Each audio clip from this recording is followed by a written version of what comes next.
SRW India வழங்கும் தொழில் முனைவோருக்கான நீர் சுத்திகரிப்பு மேலாண்மை மற்றும் மறுசுழற்சி தொடர்பான கண்காட்சி டிசம்பர் 20 முதல் 22 வரை சென்னை ட்ரேட் சென்டர் நந்தம்பாக்கம். பண்டிகைகளின் துவக்கம் நமது பாரம்பரிய கங்கா ஸ்வீட்டுடன் தொடங்கட்டும். நாவில் நடனம் ஆடும் சுவைக்கு கங்கா ஸ்வீட்ஸ். இல்ல, எனக்கு ஸ்டார்ட் அப் ரொம்ப பிடிச்சிருந்தது. ஸ்டார்டிங்ல அனிதா இருக்காங்கன்றதுக்காக நான் சொல்லல. எனக்கு ஸ்டார்டிங்ல வந்து ஒரு ஃபேவரட் கண்டஸ்டன்ஸ் இருந்தாங்க. ஃபார் எக்ஸாம்பிள் வந்துட்டு ஜோவிகா இருந்தா, அதுல எனக்கு பிரதீப் இருந்தாரு, மாயா இருந்தாங்க, நிக்சன் இருந்தாங்க. இந்த ஸ்டார்ட்ல ஒரு மாதிரி நல்லா இருந்த மாதிரி இருந்துச்சு. அதுக்கப்புறம் போக போக எப்படி ஆயிடுச்சுன்னா, அங்க கேமே இல்ல. இது கேம் ஷோன்னே சொல்ல முடியாது. இப்போ கேமே இல்ல, வெறும் காசிப் ஷோ மாதிரி இருக்கு. பாக்குறதுக்கு எப்படி இருக்குன்னா, டெய்லி பேசிட்டே இருக்காங்க. எப்பயாச்சும் ஏதோ குட்டி குட்டி கேம் கொடுக்குறாங்க. எனக்கு உண்மையிலேயே பொறாமையா இருக்கு. சீசன் 6 மத்த சீசன்ல எப்படி கேம்ஸ் இருக்கும் தெரியுமா? கை கால் உடஞ்சி விளையாடுவாங்க, அந்நியாயத்து கேம்ஸ் இருக்கும். இந்த சீசன் பார்த்தா வெறும் பேசிட்டே இருக்காங்க. சோ எனக்கு அவ்வளவு ஒரு இன்ட்ரெஸ்டிங்கா இல்லாத மாதிரி இருக்கு இந்த சீசன். இதேதான் வனிதா அக்கா தினந்தோறும் லைவ்ல சொல்றாங்க. ஆக்சுவலா நீங்க என்ன உங்களுடைய என்னால முடியல இல்ல, எனக்கு தான் சொல்றேன்ல, ஸ்டார்டிங் எனக்கு பிரதீப் ரொம்ப ஃபேவரட்டா இருந்தார். ஏன்னா ரொம்ப ஓப்பனா பேசிட்டு இருந்தார். சின்ன சின்ன விஷயங்கள் சிலது கொஞ்சம் ஓப்பனா பேசுறோம், சில இடத்துல தப்பு தப்பா பேசி இருந்தாலுமே அதை கொஞ்சம் சரி பண்ணிக்கிட்டாரு. ஆனா கொஞ்சம் என்னவோ ஒரு லைவ்லினஸ் இருந்தது அவர்கிட்ட. அதே மாதிரி எனக்கு ஜோவிகாவும் பிடிச்சிருந்தது. அவங்க வயசுக்கு இப்ப வரைக்கும் வந்த சீசன்ல யாருமே இந்த அளவுக்கு பேசியோ அந்த அளவுக்கு ஒரு நிதானம் சொல்லுவாங்க இல்லையா, பேசுறதுல பேசிக்கிட்டு கேம் விளையாடுறதுல கேம் விளையாடிக்கிட்டு எங்க சைலண்டா இருக்கணுமோ அது இந்த வயசுல அந்த பக்குவம் இருக்க வாய்ப்பே இல்லை. அவளுக்குமே அது இருந்தது. சோ அவளும் ஒரு ஃபேவரட்டா இருந்தா. அப்ப நிக்சன் ஸ்டார்டிங்ல ரொம்ப கரெக்டா இருந்தாரு. ஒரு மாதிரி நல்லா ஒரு மாதிரி கரெக்டா போயிட்டு இருந்தாரு. அண்ட் மாயா கேமுக்காக சிலது பண்ணிட்டு இருந்தாங்களே தவிர இன்ட்ரெஸ்டிங்கா ஏதோ பண்ணணும்னு பிளே பண்ணிட்டு இருந்தாங்க. அவங்க இல்லைன்னா சுத்தமா இது கூட பார்க்க முடியாது இந்த சீசனை. சோ அதனால இவங்க எல்லாம் எனக்கு ஃபேவரட் இந்த சீசனுக்கு. பட் அதுல 2 பேர் இல்ல இப்போ. எனக்கு பிடிச்சிருந்தா நான் ஓட்டு போடுறேன். ஐ ரியலி திங்க் அது ரொம்ப நியாயமான ஒரு கேள்வி. எனக்கு இன்னைக்கு எஸ்பெஷலி ஒருத்தவங்க ரொம்ப ஒரு 10-20 நிமிஷம் பேசினாங்க என்கிட்ட. அதனாலதான் நான் இந்த பேச்ச பேசுறேன். இத்தனை நாள் நான் அந்த டாபிக் எடுக்கல. But I can understand, I can relate. So it's very sad that இந்த ஷோ வந்து ஹஸ் பிகம் ஒன் சீர்திருத்த பள்ளி மாதிரி வந்து வாரம் வந்து அவங்கள மாத்துறதுக்கான வழியா இருக்கே தவிர ஷோ இன்ட்ரெஸ்டிங்கா ஆக்குறதுக்கான அந்த நிறைய விஷயங்கள் போயிடுச்சு. பட் இந்த ஷோ எப்படி இருக்குன்னா, லைக் பணமும் கொடுத்து நல்ல ஒரு வீடும் கொடுத்து சாப்பாடும் கொடுத்து, லாஸ்ட் சீசன்ல எங்களுக்கு சாப்பாடு கூட கம்மிப்பா, சாப்பாடும் கொடுத்து எல்லாமே கம்ஃபர்டபுளா கொடுத்து உட்கார்ந்து பேசுங்கப்பா, எல்லாம் நல்லா பேசுங்கப்பா அப்படின்னு சொல்ற மாதிரியே இருக்கு. காலையில ஏழுல எல்லாம் பேசிக்கிட்டே இருக்காங்க, போய் நடுவில் ஒரு சின்ன கேம் விளையாடுறாங்க, அவ்வளவுதான். கேம்ஸ்மே பெருசா தப்பாவே இல்லையே, ரொம்ப ஜாலியா போகுது. பொறாமையா இருக்கு பாக்குறப்பச்சா, இந்த சீசன்ல நம்ம போயிருக்கலாம் போல இருக்கே, சும்மாவே இருந்துக்கலாம் போல இருக்கு அப்படின்ற மாதிரி இருக்கு சீரியஸா. இன்னைக்கு ரவீனாவோட அவங்க பேரண்ட், அவங்க பிரதர் பிளஸ் வந்து அவங்க சொந்தக்காரங்க யாரோ அவங்க சித்தி, அது சித்தி இல்ல, ஃப்ரெண்டோட அம்மாவா. எனக்கு வந்து ஆஸ் அ பேரண்டா அவங்க அம்மா ஸ்தானத்துல இருந்து வந்து பேசுறேன்னு சொன்னாங்க ஃபர்ஸ்ட் பேசுறச்ச இல்லையா. அவங்க அண்ணன் கூட அதுதான் எனக்கு வந்து சொன்னது தப்பு இல்லை. ஓகே, சோ வெளியில இருந்து அவங்க வந்து உட்கார்ந்து பாக்குறப்ப ஏமா இப்படி பண்ண, இந்த மாதிரி விளையாடி இருக்கலாமே, இப்படி விளையாடி இருக்கலாமே, நீ தனியா இருக்கலாமே அப்படி சொன்னது தப்பா எனக்கு தெரியல. பட் அது என்ன ஆயிடுச்சுன்னா ரொம்ப ஆயிடுச்சு, திட்டிகிட்டே இருந்தாங்களோன்னு தோணுச்சு எனக்கு. நான் என்ன சொல்றேன், அட்வைஸ் திட்டுறது கூட கரெக்டா பேசினாங்க ஸ்டார்டிங்ல. நீ வந்து தனியா சூப்பரா விளையாடுவிய, நீ தனியா இப்படி இருப்பியா அப்படி இருப்பிய, நிறைய அந்த சோஃபால உட்கார வச்சு பேசினாங்க இல்லையா. சூப்பர், கரெக்டா ஒரு பேரண்டா வந்து வெளியில இருந்து வந்து கரெக்டா சொல்றாங்கன்னு தோணுச்சு. பட் அது என்ன ஆயிடுச்சு போக போகன்னா ஓவர் டோஸா இருந்துச்சோன்னு எனக்கு ஃபீல் ஆச்சு. திட்டிகிட்டே இருந்தாங்க கண்டினியூவா. அந்த எப்படி ஆயிட்டாங்கன்னா அந்த ரவி நான் ஒரு உம்முன்னு ஆயிடுச்சு அந்த பொண்ணு. நீ இதுக்கு முன்னாடி சிரிச்சுட்டே இருந்த, உம்முன்னு இருந்த, இனிமேல சரி நான் எனக்கு எப்படி தோணுச்சுன்னா இது வரைக்கும் சிரிச்சுன்னு பாருங்க புள்ள, நீங்க வந்து உம்முன்னு ஆக்கிட்டீங்கன்ற மாதிரியே தோண ஆரம்பிச்சிருச்சு. அது இது வயசு கோளாறு, இந்த லவ் சைட்டு இதெல்லாம் வந்து நேச்சுரல், அது இருக்கிறது தான். அது திட்டினதும் அவங்க தப்புன்னு நான் சொல்ல வரேன், திட்டினதும் கரெக்ட். பட் அதுக்கு ஒரு அளவு இருக்கணுமோன்றது எனக்கு தோணுச்சு. அது கொஞ்சம் ஜாஸ்தியாயி அவங்க எங்க உட்கார்ந்தாலும் இத பத்தியே டாபிக்கா ஜாஸ்தி இருந்தது வந்து கொஞ்சம் ஓவரா இருந்துச்சோன்றது என்னோட ஃபீல். இல்ல, எனக்கு என்னன்னாக்கா யூசுவலா வந்து இப்ப இந்த பேரண்ட்ஸ் உள்ள போய் ஒரு விஷயம் பேசுறாங்க இல்லையா, நம்ம பார்க்கும்போது ஒரு வியூவரா பாக்குறது ஒரு விஷயம், ஒருத்தவங்களை பிடிச்சு பாக்குறது இன்னொரு விஷயம், ஒரு பேரண்டா இருந்து, அதாவது அந்த வீட்டுக்குள்ளேயே நம்ம புள்ள போயிருந்தா அப்படின்னு யோசிக்கும் போது அது எல்லாருக்குமே ஒப்பீனியன்ஸ் வரும். இல்ல அதான் நான் தப்பு இல்ல அவங்க பேசுனது தானே சொல்றேன். அவங்க கேட்டது கரெக்ட், பேசுனது என்னன்னா கரெக்ட். கரெக்ட், நீங்க சொல்றது அப்சல்யூட்லி ரைட், அது நானும் கவனிச்சேன். பட் என்ன விஷயம்னா அவங்க அம்மாவே வந்திருந்தாங்கன்னு வைங்களேன், ஓங்கி அப்பியிருப்பாங்கன்னு நினைக்கிறேன் நானு. அதனாலதான் அவங்க வராம அவங்க ஒரு ஆள் அமிச்சு ஆள் அனுப்பிச்சிருக்காங்க இந்த சிச்சுவேஷனோட, அதாவதுக்கா 80 days ஆயிடுச்சு, 80+ days, 80 நாள் வந்து இப்போ வந்து 80 நாளுங்கிறது வாழ்க்கையில வந்து நமக்கு இப்படி போற ஒரு விஷயம் தான். ஆனா 80 days of 24/7, 80 episodes, 80 into 10 reviews, என்ன மாதிரி ஒரு 9-10 பேரு திட்டிக்கிட்டு இருக்காங்க. அதெல்லாம் பார்க்கும்போது எந்த தாய்க்குமே 100% வந்து இந்த பொண்ணு மானத்தை வாங்கிட்டாலேன்ற ஒரு கோவம் வேற லெவல்ல இருக்கும். சோ நானா இருந்திருந்தேன்னா, எனக்கு உடம்பே சரியில்லைனாலும் நான் ஸ்ட்ரெச்சர்லயாவது உள்ள போய் ஓங்கி பலார்னு ஒண்ணு விட்டு, நீ வா, நீ கையோட ஒரு எம்மும் உனக்கு தேவையில்லை, நீ கேமும் ஆட வேணாம், உனக்கு சம்பளமும் வேணாம், உனக்கு நான் கஞ்சி போடுறேன், அதுக்காக போய் நேஷனல் டெலிவிஷன்ல ஒரு பிக் பாஸ் நிகழ்ச்சியில வந்து கமல் சார் முன்னாடி இவ்ளோ அசிங்கப்பட்டு இந்த கெட்ட பேரை நீ வாங்கிட்டு வரக்கூடாது. இந்த விஷயம் அதுவும் அவங்க அந்த 24/7 ரொம்ப தெளிவா பாக்குறாங்கன்னு நினைக்கிறேன். அந்த நைட்ல உட்கார்ந்து பேசுறவங்களுக்கு கூட சொல்றாங்க. அவங்க அந்த உட்கார்ந்து பேசுறது முதல்ல கொண்டு, இங்க நீ உட்கார்ந்த, இந்த கார்னர் உட்கார்ந்த அப்படின்னு சொல்றாங்கன்னா, அப்ப அவங்க அவ்வளவு டீப்பா வந்து அப்செட் ஆயிருக்காங்க அவங்க ஃபேமிலி சைட்ல, எனக்கு தெரிஞ்சு. கண்டிப்பா அதனால அவங்க கொஞ்சம் மோதிரம் எல்லாம் வேற கொடுத்திருக்காங்க அப்படின்றதெல்லாம் எனக்கு தெரிய வந்துச்சு. ஆமா, நம்மளுக்கு இத்தனால தெரியும், எனக்கு தெரியல சீரியஸா. ரெண்டு விஷயம் இருக்கு. ஃபர்ஸ்ட் ஆஃப் ஆல் வந்து இப்போ கேம் ஆடுறான் மணி. அவன் கிளியரா சொன்னது வந்து அவங்க அம்மா சொல்லி அமிச்சாங்க, அவங்க அம்மா இது சொன்னாங்க, நிக்சனை கூப்பிட்டு நிக்சன் வந்து தெளிவா ஃபர்ஸ்டே வந்து சொன்னான் இந்த மாதிரி பண்ணாதீங்கன்னு. அவன் ஒழுங்கா அப்ப ஒழுங்கா இருந்தான். அப்ப வந்து அவன் வந்து அட்வைஸ் கரெக்டா ரவீனாக்கு பண்ணான், கரெக்டா பண்ணான்.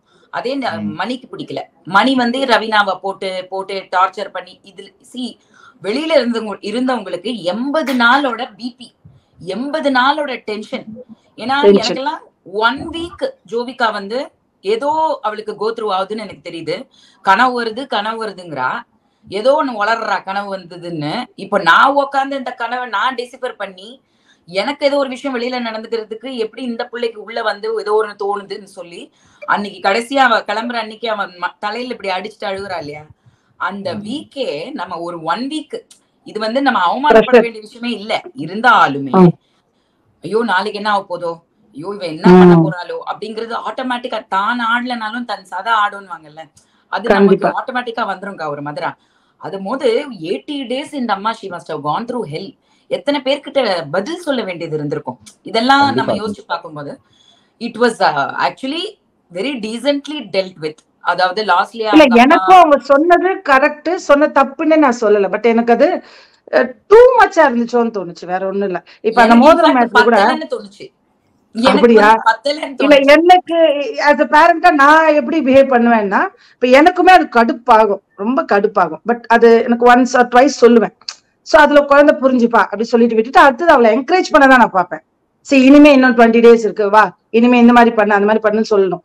அது அங்க கொஞ்சம் ஓவர் டோஸா போயிடுச்சோன்னு எனக்கு தோணுச்சு. ரொம்பவும் அதுக்குள்ளேயே குழந்தை என்ன ஆயிடும்னா, குழந்தை இன்னொரு 20 நாள் இருக்கு இல்லையா, அது டீப்பா அப்செட் ஆயிடும் இந்த வார கடைசியிலன்னு நினைச்சிருப்பாங்க. அவங்களுக்கு மணிய நல்லாவே தெரியும். நிறைய அவங்க வெளியில ஷோஸ் போயிருக்காங்க, நிறைய பாத்தீங்கன்னா ரீல்ஸ்ல இருக்காங்க, நிறைய வெளிநாட்டுல ஷோஸ் 2 பேர் தனியாலாம் போயிருக்காங்க. சோ ஃபுல் ஃபேமிலிக்கு மணியா தெரியும். அப்ப ஏன் உள்ள வந்து இவ்ளோ ரியாக்ட் பண்ணாங்க அப்படின்னு தெரியல எனக்கு. அப்புறம் அந்த மோதிரம் மேட்டர் சொன்னீங்க இல்லையா, எனக்கு அதுவுமே நான் என்ன சொல்றேன், அவ்வளவு அட்வைஸ் பண்ணாங்க, அதெல்லாம் கரெக்ட். மோதிரம் ஆமா வாங்கி போட்டுரு, இல்ல ஏன் கொடுத்த இது வரைக்கும், இப்ப வாங்கி போடு அப்படின்னு சொன்னது வந்து எனக்கு என்னவோ வாண்டடா பண்ண மாதிரி எனக்கு சிலது தோணுச்சு. அந்த இடத்துல வாங்கு, இப்ப வாங்கு, கொண்டு வந்து போடு, அப்படி இந்த மோதிரம் நீ எதுக்காக வாங்கின, அது கொஞ்சம் எனக்கு என்னவோ வாண்டடா பண்ண மாதிரி தெரிஞ்சது. உண்மையிலேயே as a parent என்ன பண்ணுவோம், ரொம்ப கோவம் தான். நான் என்ன பண்ணுவேன், ரொம்ப கோவம் தான், உள்ள போய் திட்டுவேன், இல்ல அடிப்பேன், சொன்ன மாதிரி அடிக்கலாம் இல்ல திட்டுவேன், அது ஒரு லெவல் தான். அதுக்கப்புறம் நம்ம பிள்ளை இல்லையா, சோ நம்ம பிள்ளைய நம்மளே ஓவர் அசிங்கப்படுத்திட மாட்டோம். சோ பண்ணிட்ட இதுல இருந்து வெளியில, அதுதான் வெளியில நீ அதுல இருந்து வெளியில வா மாதிரின்னு விசித்ரா சொல்றதுக்கு என் புள்ளன்னு போது அது வேறதான். நீ அதுல இருந்து வெளியில வா, இன்னும் 20 நாள் தானே இருக்கு அப்படின்னு சொல்லி இன்னும் கொஞ்சம் என்கரேஜ் பண்ணணும். புரியுதா?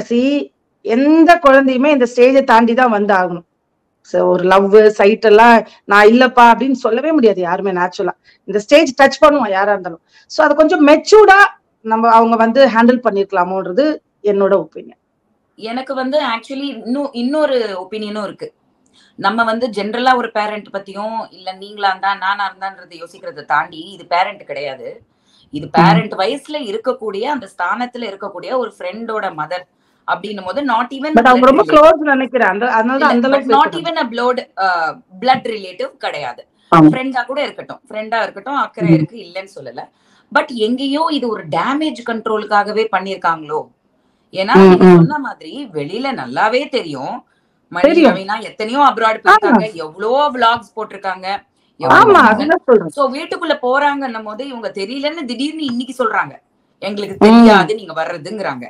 ஆனா அவன் சொன்னது அவங்க அம்மா சொல்லி அனுப்பிச்சு வச்சாங்கன்னு இப்ப அவன் சமாளிக்கிறான். இல்ல அம்மா அப்ப சொல்ல நான் அப்புறம் அவன் பொய் சொல்றான். he is just going with because அவங்க இப்படி வந்து கமிட் பண்ண ஏன்னா அவங்க பேரை அவங்க வெளியில காப்பாத்திக்கணும்ன்றதுக்காக they are putting the children under the bus. அது எனக்கு ஒரு ஒப்பீனியன் இருக்கு. ஆனா இவங்க என்ன யோசிச்சிருக்கணும் அப்படின்னா, நானும் நம்ம ஷோல நான் சொன்ன ஒரு விஷயம் என்னன்னா, நம்ம குழந்தை உள்ள போகுதுன்னும் போதே ஃபர்ஸ்ட் நம்ம என்ன பண்ணுவோம், தவிர நமக்கு பிக் பாஸ் பத்தி தெரியும், நம்ம இருந்திருக்கோம், பார்த்திருக்கோம், பார்த்தவங்களுக்கே வச்சுப்போம். நம்ம பிள்ளைய பத்தி நமக்கு தெரியும். இப்ப ஜோவிகா போனா என்ன பண்ணுவா, அவளோட மைனஸ் என்ன அப்படிங்கறத நான் இந்த ஷோலயே சொல்லியிருக்கேன். அதே மாதிரி நம்ம குழந்தை போனா இதெல்லாம் செய்வான்னு நமக்கு தெரியும். அப்போ மரியாதையா நடந்துக்கோ, அங்க போயிட்டு இத பண்றேன் அத பண்றேன்ட்டு இது ஒரு என்னோட அதட்டல் இப்படி இருக்கலாம். ஒருத்தர் வந்து பாத்துமா வாங்கிடாதமா ஒரு டோன் அண்ட் டீலிங் விஷயம் தான் டிஃபரெண்டா இருக்குமே தவிர நம்ம அறிவுரை சொல்லிதான் உள்ள அனுப்பணும் முதல்ல. ரெண்டாவது வாரம் திங்ஸ் மட்டும் நிறைய வந்துகிட்டே இருக்கு. அந்த பொண்ணுக்கு வந்து எங்கேயுமே வந்து ஒரு அந்த ஒரு விஷயம் வந்து அது எந்த விதத்துல இந்த ஹவுஸ்மேட்ஸ் எல்லாம் சொன்னாங்களே தவிர ஒரு கமல் சார் இப்பதான் லாஸ்ட் வீக் தான் இத வந்து ரொம்ப ஸ்ட்ராங்கா சொன்னாரு. இத்தனை நாள் அவரும் சிரிச்சுட்டு விட்டுட்டாரு.